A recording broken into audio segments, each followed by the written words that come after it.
Kalau kamu ingin menjadi sempurna rasa takutmu kepada Allah, maka sempurnakanlah ilmumu. Ya, semakin tinggi ilmu seseorang kepada Allah, dia akan semakin takut kepada Allah, semakin tidak takut dengan makhluknya. Makanya ketika Al-Izz bin Abdul Salam, ulama besar berasal dari Syria, tinggal di Mesir. Al-Izz bin Abdul Salam dikenal dengan Sultanul Ulama. Ya, istilahnya itu pimpinannya ulama lah. Pada suatu saat penguasa di masa beliau hidup itu bertanya kepada para menterinya, karena biasanya penguasa itu yang paling ditakutkan adalah hilangnya kekuasaannya. Kemudian si penguasa bertanya kepada para menterinya, siapakah orang yang dimungkinkan bisa mengancam kekuasaan saya? Kata si penguasa itu. Para menteri itu mengatakan, kalau ada yang mengancam kekuasaan Tuhan, dialah ulama Al-Izz bin Abdul Salam. Ya.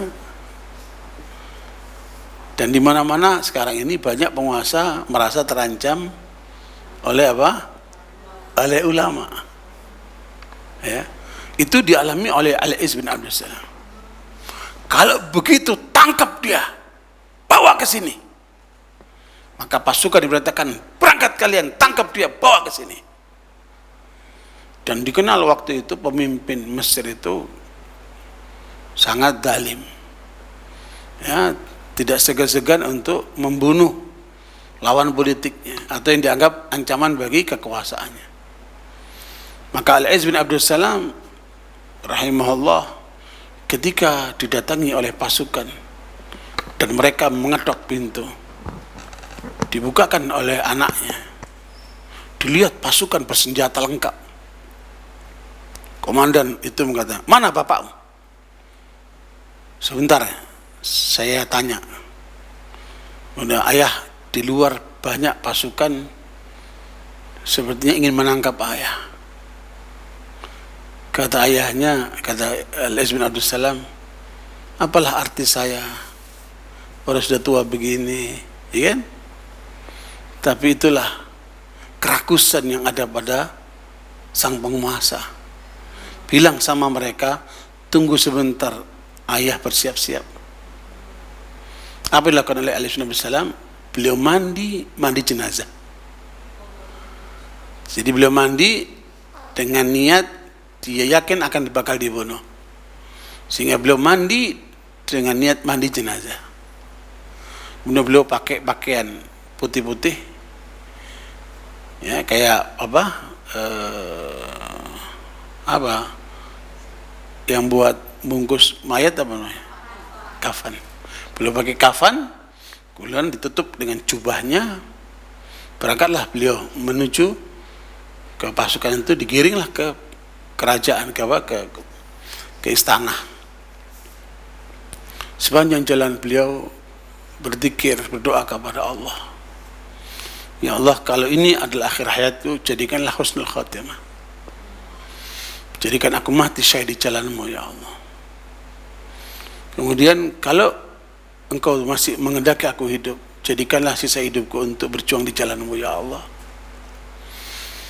Lah, dia pasrah sama Allah, dihadapkanlah dia di hadapan para penguasa ini. Kemudian Al-Qoco sudah siap dengan pedangnya.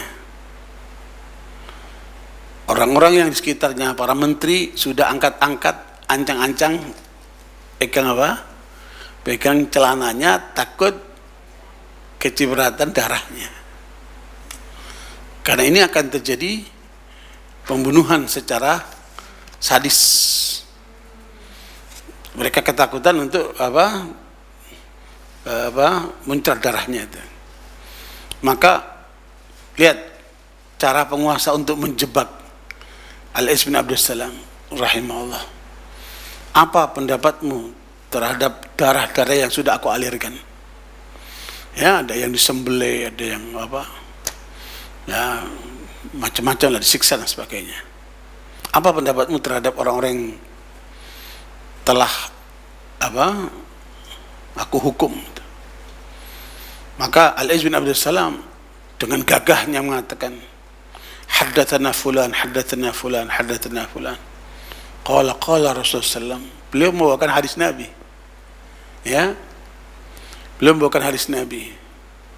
La yahillu tamimru'in muslimin illa bi ihda thalath. Ya, Sultan ulama ini Ali bin Salam membawakan hadis tidak sah darah seorang muslim kecuali dengan 3 cara. La yahillu tamimru'in muslimin illa bi ihda thalath. Tidak boleh mengalirkan darah seorang muslim kecuali dengan 3 hal. An-nafsu bin nafsi. Kalau dia membunuh dan terbukti itu, maka dia harus dibunuh. Dan itu qisas lewat pengadilan. Ya.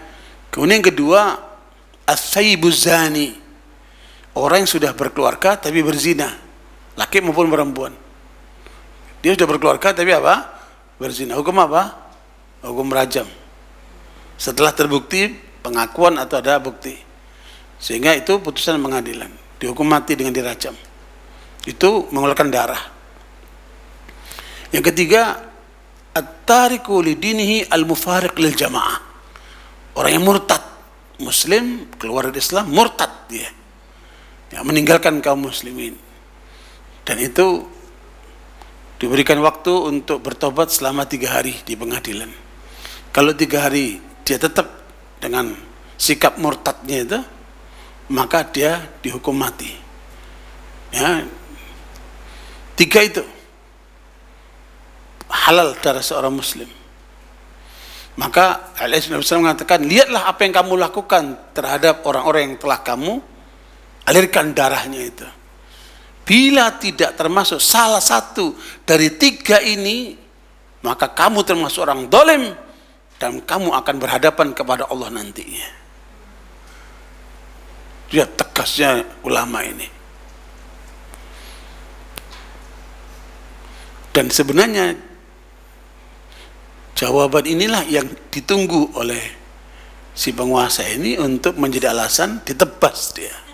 Ya kan?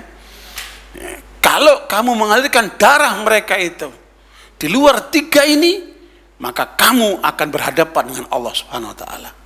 Tegas betul ini ulama ini. Maka ternyata si penguasa ini sikapnya tidak seperti yang diperkirakan oleh Al-Gojo dan para pembantunya atau menterinya itu. Tiba-tiba si penguasa mengatakan, bawa keluar dia. Bukan disuruh bunuh dia, tapi bawa keluar dia.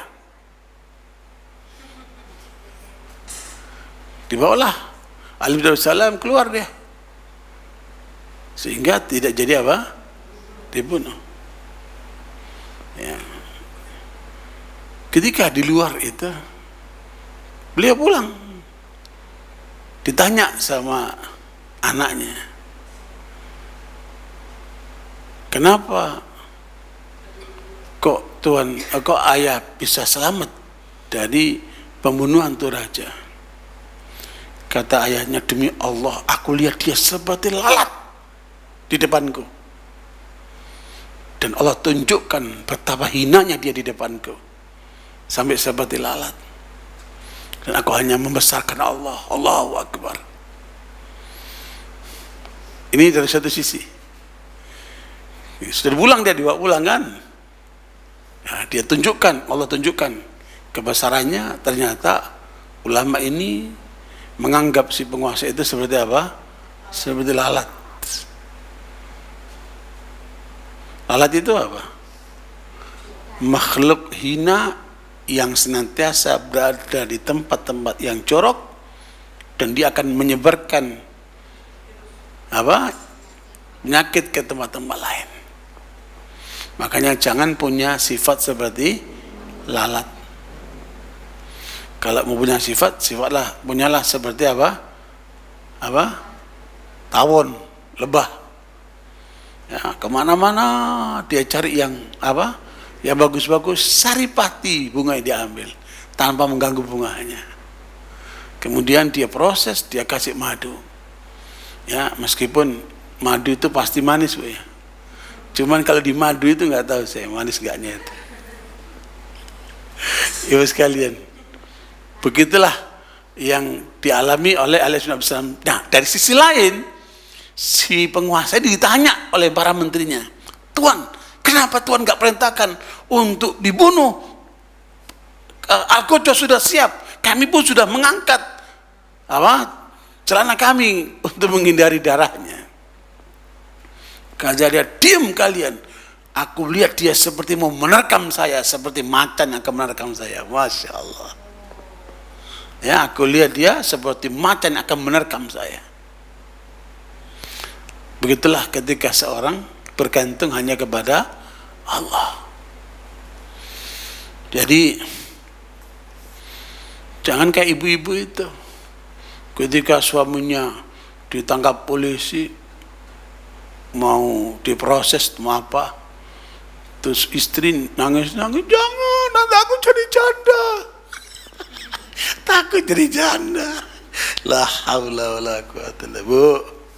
Ya. Makanya itu penguatan suami itu tidak jarang juga muncul dari mana?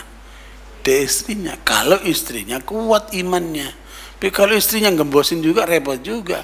Udah ya pasrah ya, udah ya.